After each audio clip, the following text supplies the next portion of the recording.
Most people see the 5 Ballon d'Ors, the private jets, and the $100 million watches. But to understand the man, you have to see the 12-year-old boy standing alone at a Lisbon airport, sobbing so hard he could barely breathe. He was a skinny kid from a tiny island called Madeira, with nothing but a trash bag full of clothes and a thick accent that made other kids laugh. He had just made a secret pact with his mother, a woman who almost didn't have him because the family was too poor. But as he stepped onto that plane, he wasn't just fighting poverty.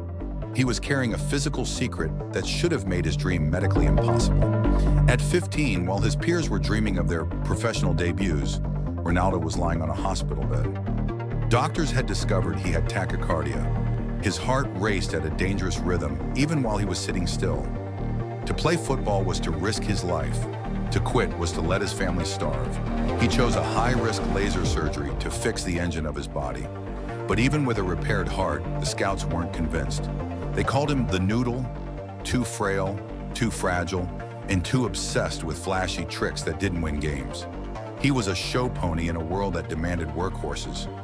What nobody knew was that while the other academy players were out on weekends, Ronaldo was sneaking into the gym at 2 a.m. But it wasn't just the weights that were changing him. It was a single, humiliating moment in a locker room that triggered a transformation the world wasn't ready for.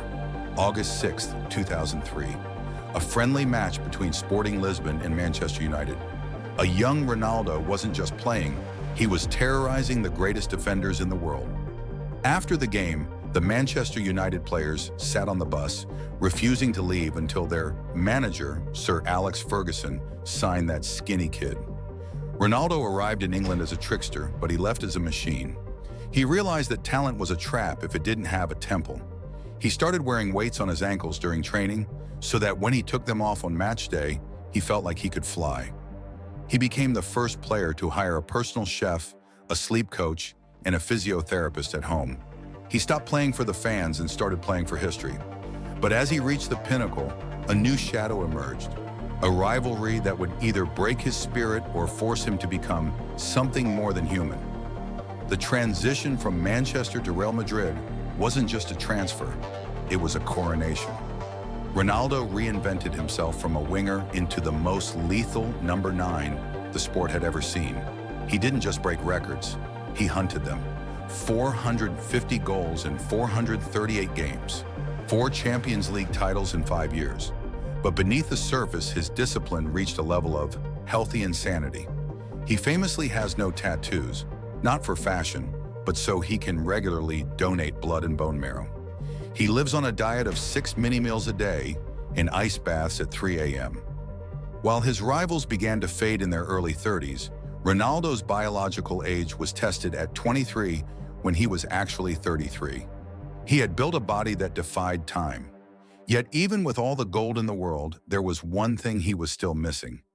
And the way he went looking for it changed his legacy forever. The story of Ronaldo isn't about football. It's about the engineering of a human being. He teaches us that discipline is the highest form of self-love. He turned a broken heart into a legendary engine and a weak frame into a global icon. The lesson is clear. Your limitations are usually just the starting line. You don't need to be the most talented person in the room. You just need to be the one who refuses to leave it. Now look back at that 12-year-old boy crying at the airport. Today, that boy is the most followed human being on the planet. But if you watch him closely after a loss, or see him training in the pouring rain when the cameras aren't supposed to be there, you realize something. He isn't running away from the poverty of Madeira anymore. He is still that kid at the airport, proving to the world and to himself that no one gets to tell you when your story's over. The boy who was told his heart beat too fast ended up giving the entire world a reason to hold its breath. And as he nears the end of his career, he's still chasing the one thing no one thought possible, the 1,000th goal. Which leaves us with only one question. What's your excuse?